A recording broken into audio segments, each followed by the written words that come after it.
What's going on, everybody? Man Cave here, and welcome to week 2 of the Currie $50 a week budget build.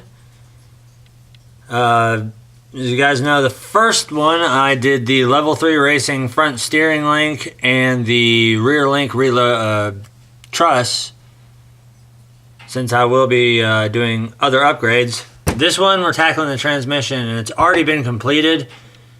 I tried 2 other occasions to try and film this, and it was a snafu every time. Something always happened. Either I had a phone call, and then the second time I ran out of space. These here are the stock gears of the transmission, but I'm still going to take it apart just like I did originally, because I know most of you already know how to take a transmission apart, put it back together. But for those of you who do not, I'm going to walk you through it step by step, and first starting off with the tools we're going to need to disassemble an axial trans. You're going to need a drill driver or a hex driver with a 3/32 hex bit. You're going to need a 7mm nut driver, a 5.5mm nut driver, a 1.5mm hex head, and finally, a pair of pliers, and then of course to take and put the transmission back in, I believe it's a 2, oh, these ones are so well used. It's either a 2 or a 2.5 mil hex. But first things first, we're going to remove the factory dust cover, which uses the recessed 1.5 mil heads. So we're going to take the dust cover off, and after that, that'll expose the next part we need to take off, which will be our motor. We need to disconnect the motor. So as right now, I'm still running the stock motor because going into the build, I didn't want to start ordering high-dollar parts. So stock 27 turn, that's apart. We've got our motor mount screws and bolt out. Now what we need to do is take your 7mm nut driver and remove the nylock from the slipper. Now there's a certain order. Your nylock comes off first. There's a small washer that comes off next, then your spring, and on the last piece is a larger washer. So remember that in order. Then your next step is to go ahead and take your spur / slipper off, then take the other half of it off. Now here's where your pliers come in. There's a little cross pin down in there. Slide it to the side, grab it with the pliers, pull it out like so. Set it down. And I always do this before I start undoing the rest of them. I'll go ahead and take your 5.5 mil and your driver to get the one bolt with the transmission that has the nylock nut on it off. So once that's off,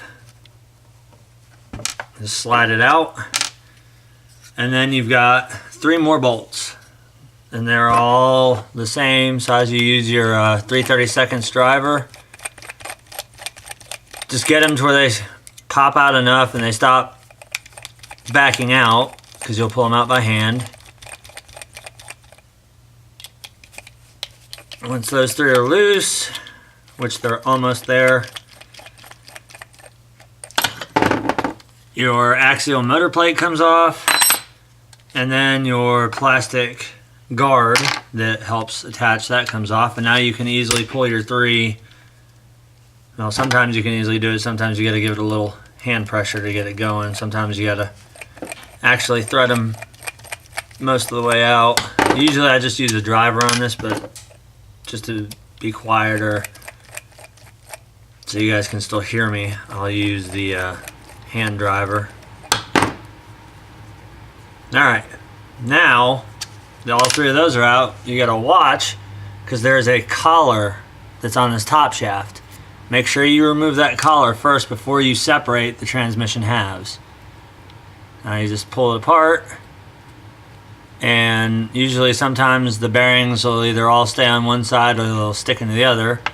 What I did with this transmission is I used the extreme lightweight hot racing gears. So it replaced the top shaft, the center idler, and the lower outdrive.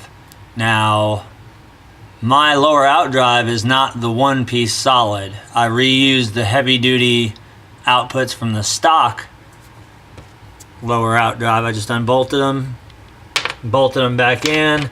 Now this is a stock axial top gear, which if you're taking this off, you slide your top shaft backwards, pop it out. There's two bearings. You slide the bearing that's on the shaft off, and your top gear is held in with a cross pin. You just pull the old gear off, put the new one back on, line up with the cross pin, and shove everything back in. Get all lined up and the bearings seated. I took some black heavy grease, greased everything up, which that's a crucial thing to do for a transmission, especially with steel gears. Make sure you've got enough grease in there. As you can see, it's coated on the inside of this housing too.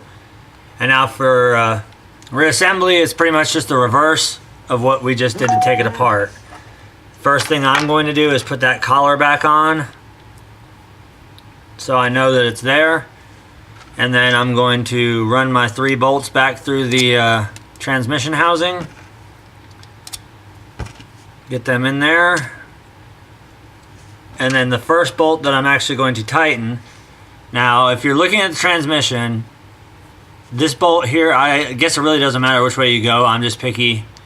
I always slide it in from the back of the transmission and then reattach the 5.5mm nylock, which requires 2 hands. Reattach your nylock. Don't over tighten it, because then you'll have a tendency to warp the bottom of the transmission housing and it won't go back together smoothly. Next step to be done is to reline up your plastic plate that has the spacers, and then take your axial motor plate, line it up with the 3 holes, and then take your 3/32 driver and just screw them back in. Don't go super tight on them, because then it'll cause the transmission case to bind sometimes. So just snug them up pretty good,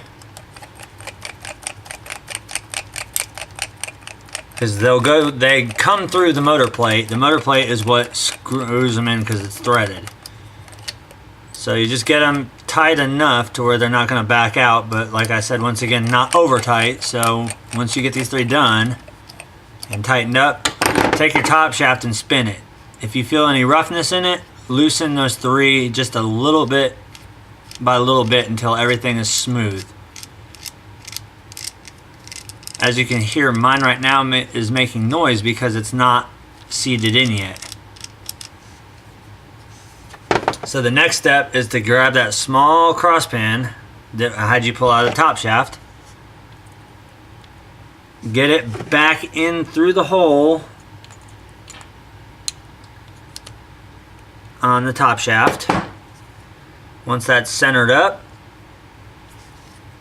take the back assembly of the slipper, line it up, drop it in, grab your slipper / spur assembly since you didn't have to take it apart.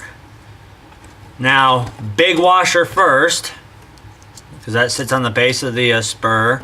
Spring, small washer, and then your 7mm nylock, which you can, if you like an adjusted spur, you don't have to run it all the way down, or slipper unit rather. I run mine all the way down for more of a locked style transmission. Now you can hear that clicking is gone. Once that slipper was tightened down on it, everything is good. Now, next step is to reinstall your motor,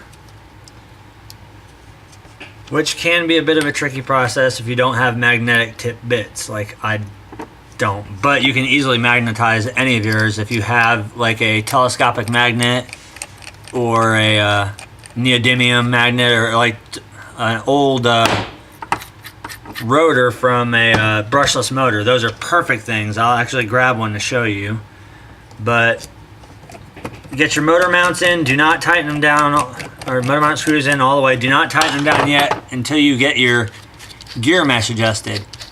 You don't want it so tight that, hear that? That's too tight. You want to slide it off.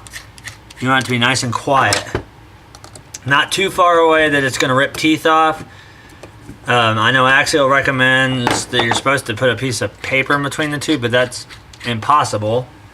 So the final step is to reattach our dust cover, and use those little 1.5 mil heads. Go ahead and rescrew your dust cover back on.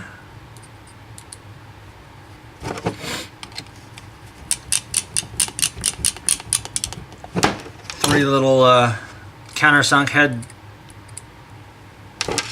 screws, which a lot of you don't run the dust covers because you use aftermarket shafts, which you can't clear this area right here. The shaft is too large, so most have to like Dremel this out, which I might have to be in the same category.